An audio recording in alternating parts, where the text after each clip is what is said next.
Sir అందరూ చెప్తారు ఇక్కడికి వచ్చినాక మాటలు రావాలి. నేను కూడా నిజంగా కొంచెం ఎగ్జైటింగ్ ఉందండి. Thank you. అయితే ఇక్కడికి వచ్చి రావడం వరుణ్ సార్ నేను మాట ఇచ్చానండి.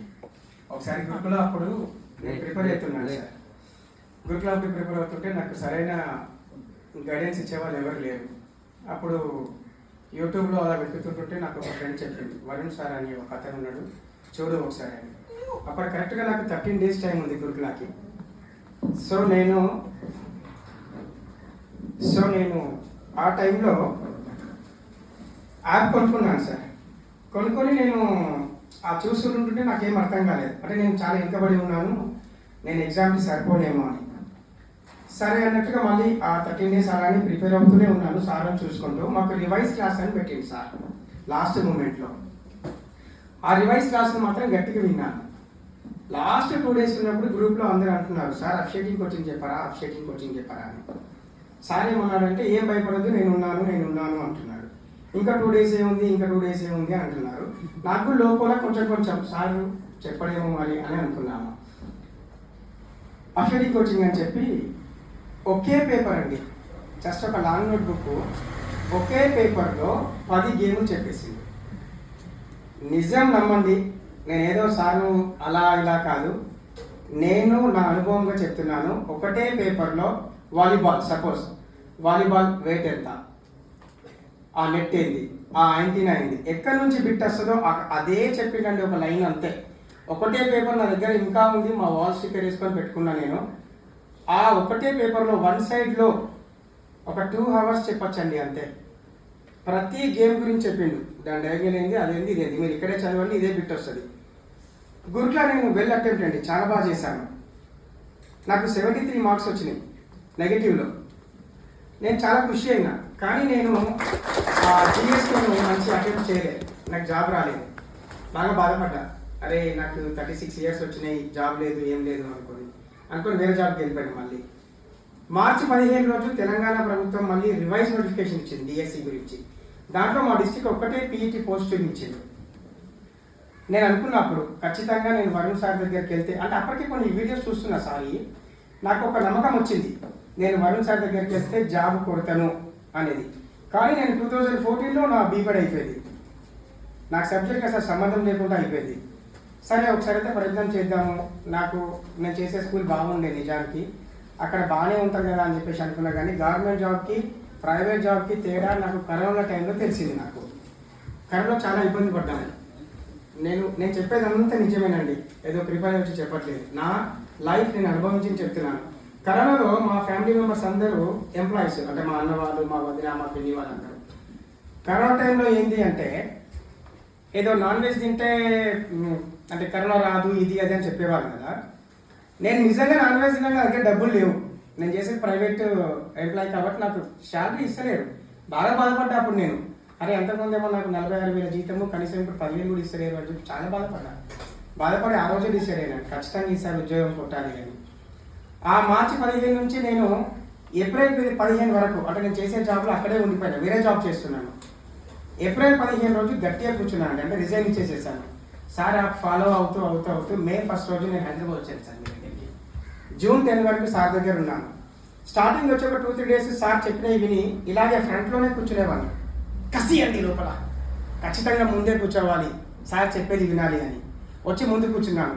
ఒక 2-3 days తర్వాత సార్ చెప్పేది విని నేను కొత్త ప్రపంచంలోకి వెళ్ళినాను. అరే సబ్జెక్ట్ అసలు ఇట్లుంటుందా, నేను చదివిందంతా వేరు, నేనేమో 1947 చదివినా, కానీ సబ్జెక్ట్ ఏమో ఇది. ఇవన్నీ మీ ఫీలింగ్సే కదా. నిజమండి. సార్ దగ్గరకు వచ్చిన తర్వాత ఇట్లా పట్టుకున్నాడు ఒక పేపర్, నాకు ఆ పేపర్ గురించి తెలియదు, నిజం నాకు తెలియదు. అప్పుడు చెప్పింది సార్, ఇది సిలబస్ పేపరు, దీంట్లోనే చదవాలి అని.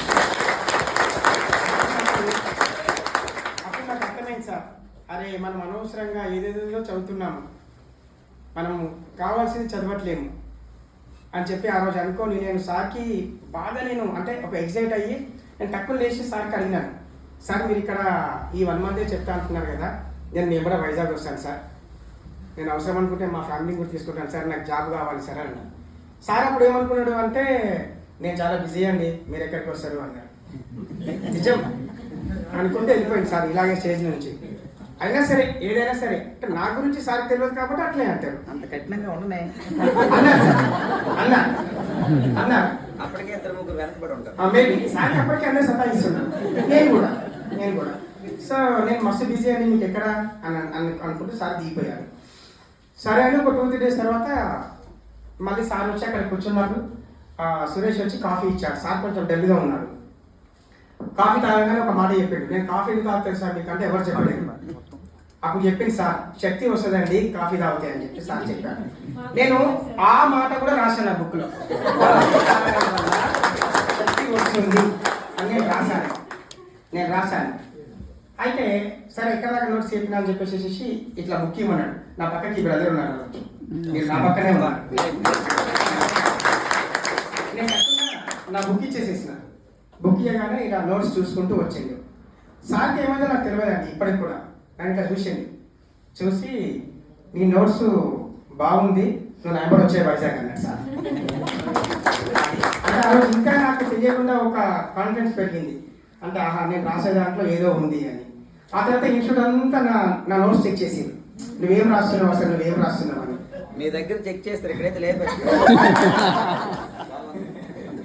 అయితే ఏం లేదండి, సార్ ఏదైతే చెప్పారో నేను ఖచ్చితంగా నోట్ చేసేవాడిని.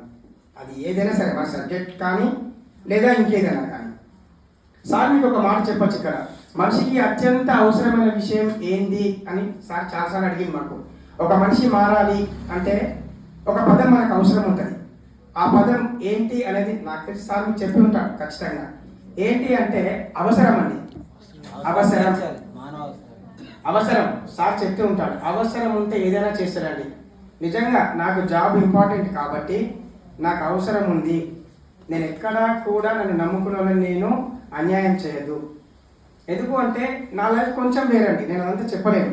నా లైఫ్ కొంచెం వేరు. నా మీద ఆధారపడ్డోళ్ళు ఇద్దరే అండి, నా మిస్సెస్ నా బాబు. నేను వాళ్ళకి అన్యాయం చేయదు. నేను అన్యాయం చేయొద్దు అంటే నేను వెల్ సెటిల్ కావాలి. వెల్ సెటిల్ కావాలంటే కోటీశ్వరం కావాల్సిన అవసరం లేదు. ఒక కరెక్ట్ ఒక సిస్టంలో ఉండాలి.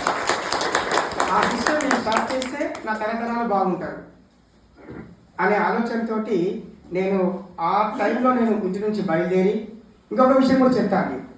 నేను ఇంటి నుంచి వచ్చేటప్పుడు నాకు ఒక 35-40 వేల రూపాయలు నెలకు మంచినెస్ ఉంటుందండి నాది. నేను బాధపడద్దు, ఇంట్లో బాధ పెట్టద్దు, ఎవరు లేదు రెస్పాన్సిబుల్, నేను ఒక్కనే ఇంట్లో, నేనే రెస్పాన్సిబుల్ పర్సన్, ఇంకెవరు ఏం చేయలేరు. ఏం చేశాను సార్, నేను ఇబ్బందిగా చెప్పలేదు సార్. నేను ఒక 3 లక్షల రూపాయలు చిట్టి వేసి ఒక అన్న దగ్గర లేపి ఆ డబ్బులని మా ప్రవీణకి ఇచ్చి నేను కేవలం 15,000 రూపాయలు తీసుకొని వచ్చాను సార్ దగ్గర కంటే. యాక్చువల్లీ ఏమనుకున్నా అంటే నేను అప్పటికే ఆన్లైన్ తీసుకున్నాను కదా, సార్ దగ్గరికి వచ్చి అడిగాను, సార్ ఇట్లా ఆన్లైన్ తీసుకున్నాను మీ దగ్గర, మళ్ళీ ఇంత ఫీజు కట్టాలి అన్నాడు. మీరు ఎంత కడతారండి అన్నాడు. అంటే మీ ఇష్టం సార్ అన్నా. నామ మాత్రం కట్టండి అన్నాడు. సార్ నేను 1000 రూపాయలే కట్టానండి. నేను హైదరాబాద్కి వచ్చి అగ్ని సార్కి నేను 1000 రూపాయలే ఇచ్చాను. ఆ 1000 రూపాయలు కూడా 500 రూపాయలు ఫస్ట్ ఫోన్పే చేశాను మహేష్కి, ఇంకొక 500 రూపాయలు అగ్నికి ఇచ్చాను సార్. అంటే ఆ టైం చెప్తున్నాను, అలా ఉండే పరిస్థితి. అలా అలా అలా అలా సార్ చెప్పే మాటలు, సార్ చెప్పేటటువంటి ఏదైనా ప్రతి ఒక్కటి ఫస్ట్ లైనే అండి ఆర్ సెకండ్ లైన్. నాకు తెలిసి నేను సెకండ్ లైన్లో 1-2 రోజులు కూర్చోవచ్చు. ఇక్కడ ఇదే లైన్లో కూర్చునేవాడిని, సార్ చెప్పేది వినేవాడిని. ఆల్రెడీ ఈ రెండింటికి గొప్ప బిజీ ఉంది. ఎప్పటి నుంచి యుద్ధాలే, మరి ఎప్పటి నుంచి యుద్ధాలే అంతే. అంటే క్లాస్కి అలా వచ్చేవాళ్ళం సార్, క్లాస్కి అలా వచ్చి అలా చదివి అలా వెళ్ళినాం కాబట్టే సార్, అంటే నేను సార్తో కూడా కొంచెం మాట్లాడేవాడిని. హాస్టల్లో ఉండేవాళ్ళం, అందరు హాస్టల్కి వెళ్ళేది సాయంత్రం మాకు 5 కాగానే. నేను మాత్రం డైరెక్ట్ నేను స్టడీ రూమ్కి వెళ్ళేవాడిని. ఐరా అని ఒక స్టడీ హాల్ తీసుకున్నాను, అక్కడ ఐరా స్టడీ హాల్కి వెళ్ళి ఉండేవాడిని సార్. నేను 1:30 వరకు చదివేవాడిని సార్ రోజు నైట్. ఒకటే చపాతి తినేవాడిని. హాస్టల్లో బాగుండేది కాదు, అంటే కొంచెం కంజెస్టెడ్గా ఉండేది. అలా అక్కడే ఎక్కువ టైం అక్కడే ఉండేవాళ్ళు. ఆ 1:30కి వాళ్ళు మూసేసేవాళ్ళు, లేకుంటే అక్కడే ఉండేటోనేవాళ్ళు నైట్ అంతా. ఆ తర్వాత June 10కి అయిపోయింది సార్. మా అక్కడ ఏడుపాయలు, మెదక్ డిస్టిక్లో ఏడుపాయలు చాలా టాప్ అండి. అమ్మవారు ఏది అడిగితే అది ఇస్తుంది అమ్మవారు. నేను అమ్మవారిని కొలుస్తాను. ఆ అమ్మవారి దగ్గరికి వెళ్ళినాము. సార్ కూడా మాకు వచ్చారు. అక్కడికి సార్కి దర్శనం చేయించిన తర్వాత మా టౌన్కి వచ్చారు. అక్కడ వేరే ఓల్డ్ స్టూడెంట్ నాకన్నా సీనియర్ అటువంటి తను జేఎల్ కొట్టింది స్వప్నప్రియ మేడం. వాళ్ళ ఇంటికి వెళ్ళిన తర్వాత సార్ మా ఇంటికి వచ్చారు. వస్తూ వస్తూ వస్తూ ఎవరు ఎక్కడ కోచింగ్ ఎక్కడ అది అవును సార్ నాకు సీనియర్ అని స్వప్నప్రియ మేడం అని కాన్ఫిడెన్స్ కోసమే అంతే. జేఎల్ కొట్టారు నేను అప్పుడప్పుడు అంటుంటాను కదా జేఎల్ కూడా గైడెన్స్ ఇచ్చాము అని. సార్ స్వప్నప్రియ మేడం అని తను హౌస్ వైఫ్ అండి. హౌస్ వైఫ్ పిల్లలు కూడా అవును పెద్దవాళ్ళు సార్. వాళ్ళు జాబ్ కొట్టారు. అది అది చెప్పడం వెనకాల ఉద్దేశం ఏంటంటే హౌస్ వైఫ్స్ కూడా జాబ్ కొడతారు మీరు సరైన అవునండి. అది చెప్పడం. తను నాకంటే 1 year సీనియర్. అదే కదా నేను అంటున్నాను. ఒకే దగ్గర చదువుకున్నాము. నాకంటే 1 year సీనియర్. తనకి 7th క్లాస్ బాబు ఉన్నాడు, 4th క్లాస్ పాప ఉంది. సార్ పాపతో కూడా అక్కడ ఎడిపాలో డాన్స్ చేశారు. అద్భుతమైన డాన్స్ మీకు అందరికీ గ్రూప్ లో షేర్ చేస్తాను. సార్ చూసారా సార్?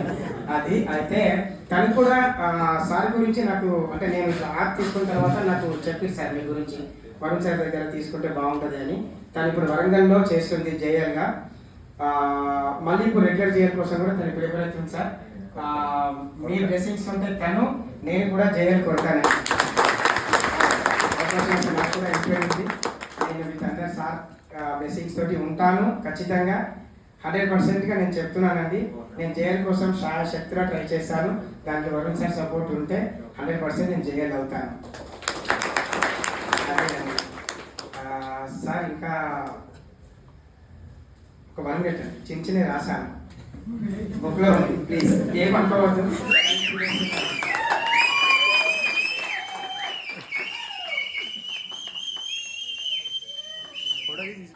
మా బావ మాట చేశారా? ఒడ్డు పొదిగినప్పుడు కోడికి, బట్టు ముచ్చినప్పుడు చెట్టుకి.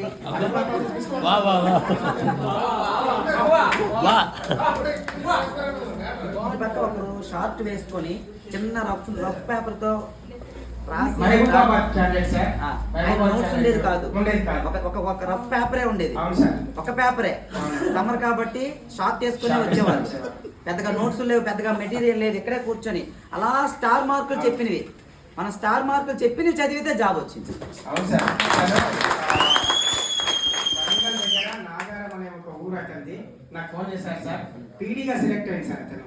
ఫోటో కూడా ఇవ్వాలా మనకి? ఫోటో కూడా ఇవ్వాలా? పీడీగా సెలెక్ట్ అయింది. ఓకే, మాట చెప్పారు చాలు. ఫోటో కూడా ఇవ్వని వాళ్ళు చాలా మంది ఉన్నారు. ఫోన్లు చేసి వాళ్ళ కారణాలు వాళ్ళకు ఉంటాయి. ఫోటో ఇవ్వకపోవడానికి ఒక దగ్గర వేసారు నేను వేరే జాబ్ చేస్తున్నాను, నా ఫోటో యూట్యూబ్లో రాకూడదు అని చెప్పిన వాళ్ళు. మరి ఈ అబ్బాయి ఇదేంటో మరి ఇంకా షార్ట్లోనే ఉన్నారేమో, ఫోటో ఇవ్వలేదు.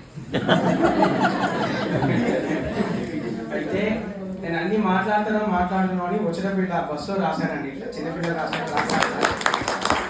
అందుకని కొన్ని అట్లా చెప్తాను సార్. సార్ గురించి ఏం చెప్పినా తక్కువే.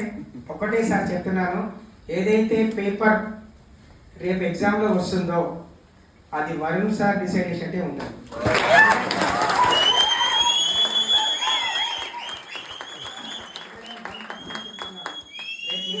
Exam 101% Varun sir paper decide చేసినట్టే ఉంటుంది. Paper centre Varun sir. ఎందుకు అంటే మాకు పీడీకి ప్రిపేర్ అయ్యేటప్పుడు స్టాటిస్టిక్స్ చెప్పలేదు సార్. మేము అనుకున్నాం ఇంకా సార్ చెప్పడు అనుకున్నాము. నేనే పడలేదు, నాకు తెలుసు సార్ ఖచ్చితంగా చెప్తారని. గ్రూప్లో అడిగేవాళ్ళు ఎల్లుండి ఎగ్జామ్ స్టాటిస్టిక్స్ చెప్తారని చెప్పేసి తీసింది సార్.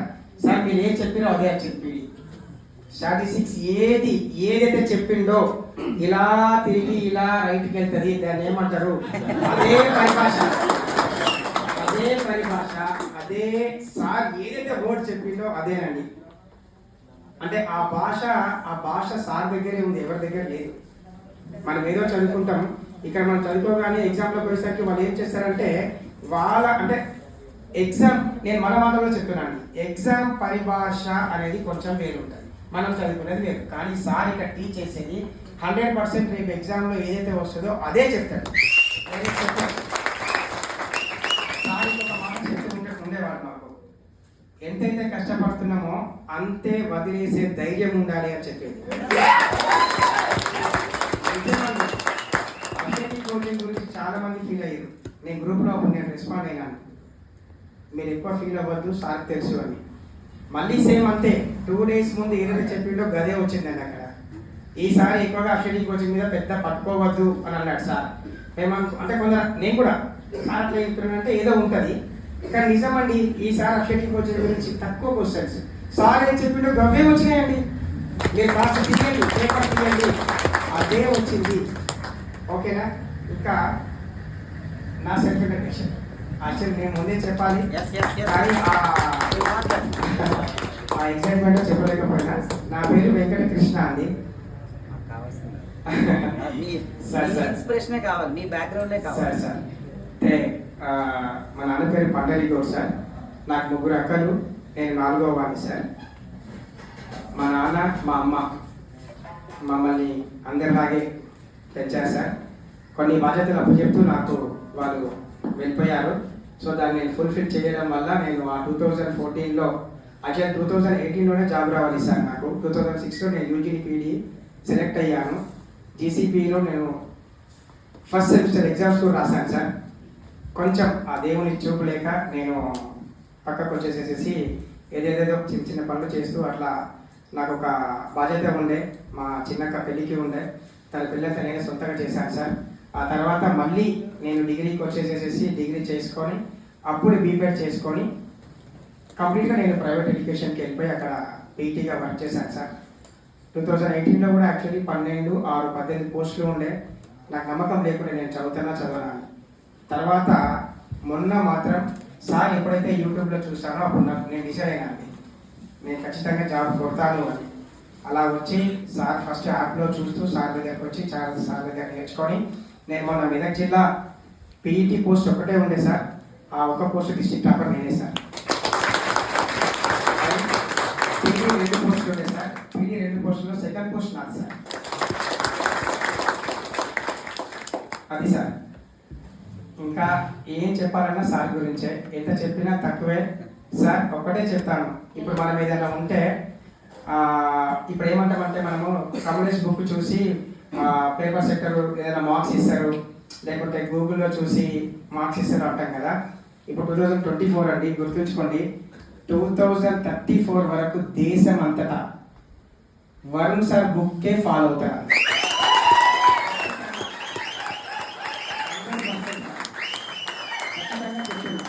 సార్ ఒక యోగుడు, సార్కు మించినటువంటి ఫిజికల్ ఎడ్యుకేషన్లో ఎవరూ లేరు.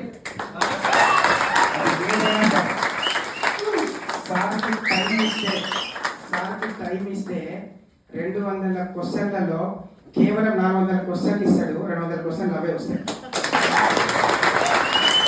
చూడండి, ఖచ్చితంగా జరుగుతుంది. మాకు పెట్టినటువంటి గ్రాండ్ టెస్ట్లలో మినిమం 70 వరకు సార్, మినిమం 70 పైన వచ్చినాయి సార్. సేమ్ వర్డ్స్, ఒక్క పదం కూడా చేంజ్ ఉండదు. Same words. ఇదిగో ఇది రేపు వస్తుంది, గుర్తుంచుకోండి, స్టార్ మార్క్ వేసుకోండి అనగానే కథం అక్కడే వేయడం అంతే. దాని గురించి ఏమైనా చెప్తే మాకు దాని గురించి రాయడమే, సార్ గురించి అంతే. అలా చేసేవాళ్ళం. ఇంకో విషయం, వెంకట్ సారు నేను ఎప్పుడు మాట్లాడాను లాస్ట్ టైం ఈ మధ్య 3 days అయింది ఫోన్లో. 3 days 2 minutes సార్ పలానా డేట్ వస్తున్నాను అని డేట్ చెప్పారు అంతే. తర్వాత నేను ఫోన్ పెట్టేశాను. అంతకు ముందు ఎప్పుడు మాట్లాడామంటే మరి మాట్లాడాను మేము. అంటే మీకు ఎందుకు ఈ విషయం చెప్తున్నానంటే మా ఇద్దరం కోఆర్డినేషన్గా మాట్లాడుతున్నాం. అంటే మేమేదో ముందుగా మాట్లాడి ఏదైనా ఇన్స్పిరేషన్ కోసం మాట్లాడిన మాట ఇందులో ఒక్కటి కూడా ఆయన బెడ్ల మీద నా బెడ్ల మీద ఒట్టేసి చెప్తున్నాము. అయినా నేను మాట్లాడి ఇంచుమించు ఒక 2 నెలలు 3 నెలలు ఎప్పుడవుతుందో తెలియదు, ఒక 10 సార్లు మన మహేష్కి ఫోన్ చేస్తే అప్పుడు నేను కాంటాక్ట్లోకి వెళ్ళాను. ఈయనకి మా ఇద్దరం మాట్లాడడం మొన్న ఎప్పుడో 12వ తేదీ నాకు అపాయింట్మెంట్ ఇవ్వండి నేను వస్తున్నానన్న మాట తప్ప అంతకు మించి 1 నిమిషం కన్నా ఎక్కువ మాట్లాడలే మేము. గత 2 నెలలు అవుతుందో 2 నెలలు అవును సార్. రిజల్ట్స్ వచ్చే రోజు మాత్రమే మాట్లాడాను సార్. అంతే, అదే లాస్ట్. రిజల్ట్స్ రాగానే అక్కడే ఇంట్లో ఉన్నాను. ఫస్ట్ కాల్ నేను మా అక్కల వాళ్ళకి కూడా చేయలేదు సార్, గురూజీకే ఫోన్ చేశాను. ఎందుకంటే నా లైఫ్ అంతా అయిపోయింది సార్ నిజానికి. క్రష్ లైక్ నేను ఇంకా ఖచ్చితంగా ఎక్కడో ఒక దగ్గర నేను ఉన్న ఫీల్డ్లో ప్రైవేట్లో చేసుకోవాలంతే. కానీ నన్ను మళ్ళీ అంటే కొన్ని వేల కిలోమీటర్ల నుంచి నన్ను పట్టుకొచ్చి నాకు ఒక నమ్మకం ఇచ్చిండు. ఇన్స్టిట్యూట్లో 2-3 సార్లు అన్నాడు, సార్ నేను అన్నాను, సార్ నాకు ఈసారి జాబ్ రాకపోతే నేను మా ఇంటికి పోను సార్ అన్నా. సార్ ఏమన్నారు తెలుసా, మీకు జాబ్ రాకపోతే నేనే మా ఇంటికి పోను సార్. అట్లాంటి మాటలు బాగా నాకు నేను ఇన్స్పైర్ అయినా సార్ తోటి, సార్ పాడే పాటలతోటి, సార్ చెప్పే మాటలతోటి. అసలు ఇక అద్భుతం అండి. ఆ 40 రోజులు నేను ఎప్పుడో 10th క్లాస్లో మా ఫ్రెండ్స్ అట్లా కొంచెం వదిలిపోతున్నారు అనుకుంటే కొంచెం బాధపడ్డామండి. కానీ ఆ రోజు సార్తో వెళ్ళిపోతున్నా అంటే నేను ఇంకా నేనే కాదండి, ఇక్కడ ఉన్న వాళ్ళు అందరికి తెలుసు. ఎస్ నాగరాజు నాకు వేరే దగ్గర తెలుసు సార్, మనకైతే తెలుసు కదా కదా సీనా, అవునా కదా? సార్తో విడిపోతు అంటే సార్ వెళ్తున్నాడు అంటే ఎంత బాధపడ్డామా? నేనైతే ఏడ్ చేసినా అండి. నేను మ్యాక్సిమం విడవండి. నాకు తెలుసు బాధలు ఏంటి ఎట్లుంటాయో. నేను బాగా రాదు తెలిపోయినా బాధలల్లా. సో నాకు రాదు. కానీ సార్ దగ్గర నుంచి ఇంకా అయిపోయింది ఇక్కడ ఇన్స్టిట్యూట్, సార్ వెళ్తున్నాడు మేము అటు వెళ్తున్నాం అంటే మాత్రం తట్టుకోలేకపోయినా అండి.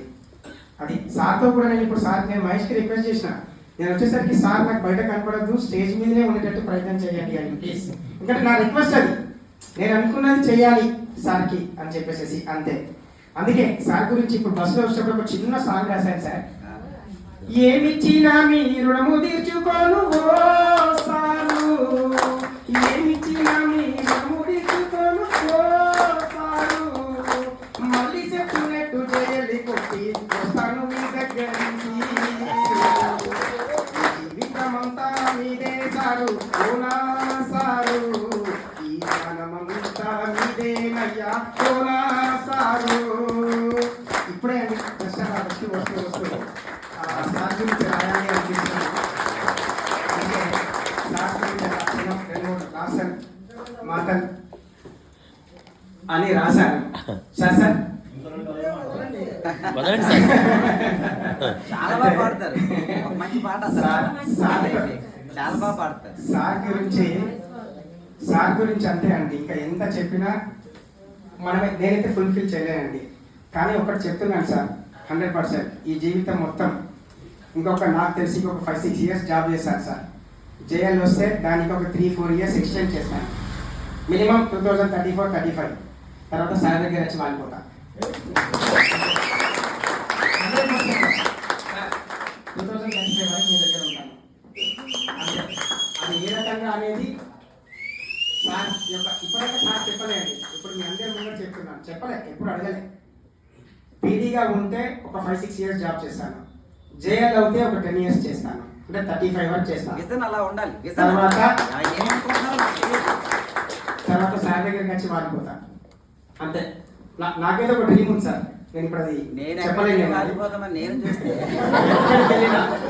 సార్ ఎక్కడ ఉన్నా అక్కడే ఉంటా, సార్తోనే ఉంటా అంటే.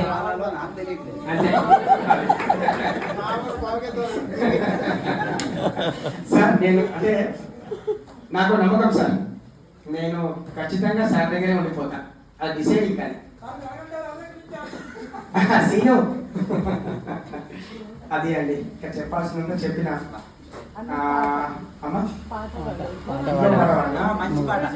ఎక్కడ పోయినా అమ్మ గురించి పాట పాడతా అండి. ఫస్ట్ అమ్మ తర్వాతే ఏదైనా పాట మొదలు పెడతా. ఒక చిన్న అమ్మ పాట పాడతాను. సార్ చెప్పండి ప్లీజ్. అంటే ప్రతిసారి చెప్తున్నారు కదా, వరుణ్ సార్ చెప్పేవి కూర్చొని పడుతున్నాయని. భవిష్యత్ డిఎస్ లో సార్ ఒక మెంబర్ గా పేపర్ సెట్ లో ఉంటారని కూడా మీరు చెప్పారు. మీరు మధ్యలో ఉండబోయి అలాగనుకుని నన్ను దించలే. మీరు కింగు అంటే నువ్వు కింగు అని నా నెత్తి మీద ఒకటి వేశారు. ఉంటారు ఖచ్చితంగా. అలా ఉండకూడదు. అలా ఉంటే చాలా మందికి న్యాయం జరగదు. బయట ఉంటే కదా మనం ఎక్స్పెక్ట్ చేసి. దేవుడు ఎప్పుడు కూడా గుడిలో ఉండకూడదు, జనాల మధ్యలో ఉండాలి. అది సూపర్ అండి. ఎక్కడ పోయినా ఒక అమ్మ పాట పాడతా అండి, చిన్న అమ్మ పాట పాడతాను. ఆ తర్వాత అమ్మ తెలంగాణమ్మ సార్ నేను పాడతాను. ఆ రోజు కూడా మాటిచ్చినాను అందరి ముందు. అందుకే కమ్మలైన అమ్మ పాట వింటే ఎంత మధురమో, మనసుకు కాదు మరువతరము. కమ్మలైన అమ్మ పాట వింటే ఎంత మధురమో,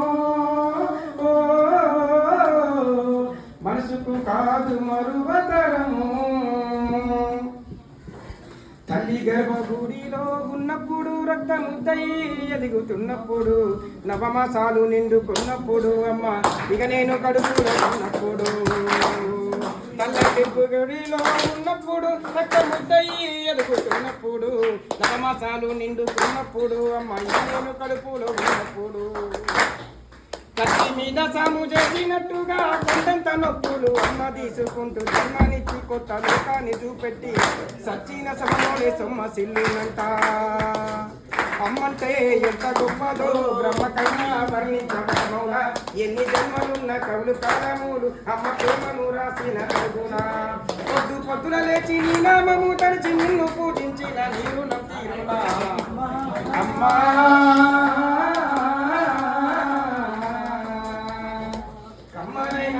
పాట వింటే ఎంత మధురమో మనసుకు కాదు మరువతరము.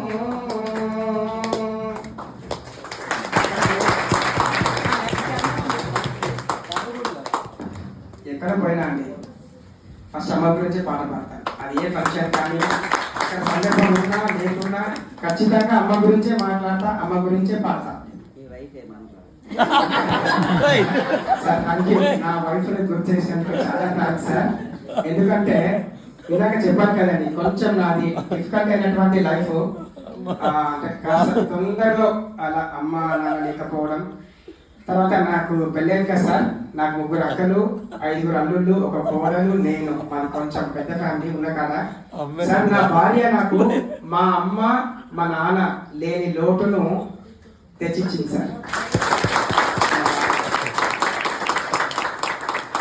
నిజానికి కూడా నాకు 2014లోనే పెళ్ళైంది సార్. నా పెళ్ళైన తర్వాతనే నా జీవితం మారింది. అప్పటి వరకు అంతా నేను కొంచెం డైలీ వేజెస్గానే పనిచేశాను. అద్భుతమైనటువంటి తన గురించి కూడా అంతే చెప్పేది తక్కువే. ఒకటే అండి, మాకు అమ్మ బాబును మళ్ళీ ఆ దేవుడు ప్రసాదించిండు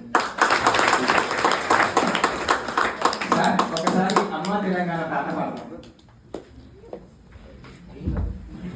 ఇది మీరు పెట్టుకోండి. మీరే ఈరోజు హీరో మీరే. అదే సార్, నా హీరో మీరు. అంతే అంతే అంతే. Universal hero. అంతే అంతే, యూనివర్సల్ హీరో అంతే.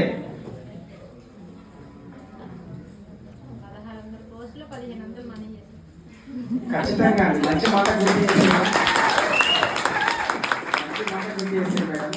ఈసారి ఎన్ని పోస్టులు ఉన్నా మొత్తం మేజర్ పోస్టులు మనమే ఉండాలి. ప్రతి డిస్ట్రిక్ట్ లో మనమే టాపర్లో ఉండాలి. ఒకటే, వరుణ్ సార్ ఏది చెప్తే అదే చదవండి అంతే. వేరే ఏం ముట్టకండి. సార్ ఇది చెప్తే ఇది చదవండి. ఇది వద్దు అంటే దాన్ని వదిలేసే ధైర్యం తెచ్చుకోండి అంతే అంతే.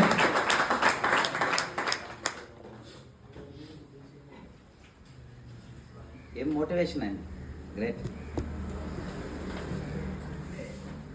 నా మనసులో ఆయన ఏం చెప్తే నా లైఫ్ బాగుపడుతుందో నీ లైఫ్ బాగుపడుతుందో అదే చెప్పారు. అది మా ఇద్దరం మాట్లాడుకోకుండా. గ్రేట్. నిజాయితీకి ఉండే శక్తి అది, నిజాయితీకి ఉండే శక్తి అది. అమ్మా తెలంగాణమా ఆకలికే కలగానమా. అమ్మా తెలంగాణమా ఆకలికే కలగానమా.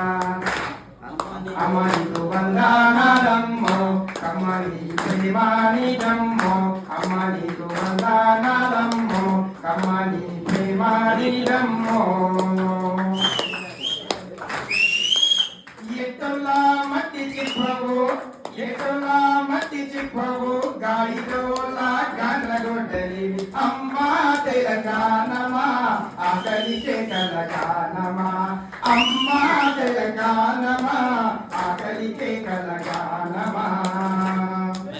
ఖమ్మం మెట్టు అడవులతోనే కట్టుకుంది పచ్చని సీర, కట్టుకుంది పచ్చని సీర.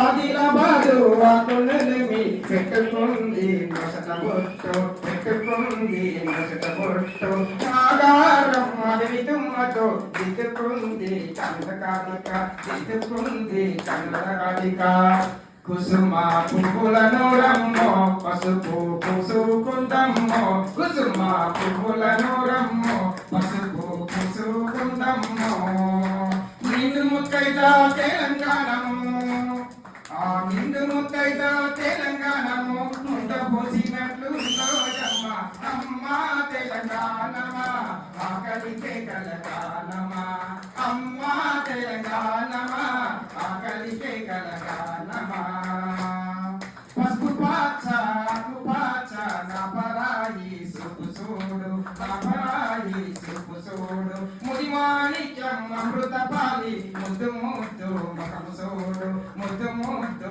ముఖము చూడు దేవుళ్ళకు మారు రూపము నల్ల సరుకు నలుపు చూడు నల్ల సరుకు నలుపు చూడు కొంగు బంగారమమ్మో సింగరేణి మందామరమ్మో కొంగు బంగారమమ్మో సింగరేణి మందామరమ్మో ఎన్ని బంగారం దండిగా ఉన్నా ఎన్ని బంగారం దండిగా ఉన్నా కోడి మెడతో పొలినట్టున్నది అమ్మా తెలంగాణమా ఆకలికే కలగానమా అమ్మా తెలంగాణమా ఆకలికే కలగానమా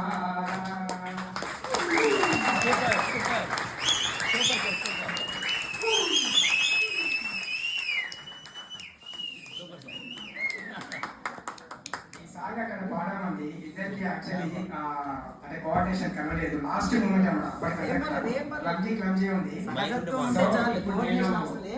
అందుకే ఈ సాంగ్ నేను నేర్చుకొని వచ్చానండి సార్తో పాడతానని అంటే సార్కి ఇచ్చిన మాటలన్నీ నేను పూజ కట్టుకోకుండా చేయాలి అని సార్ ఇందాక చెప్పాను కదా తీసుకున్న డబ్బులు తక్కువ కానీ అసలు డబ్బులే తీసుకోలే కానీ తెలంగాణనే నాకు జీవితం ఇచ్చింది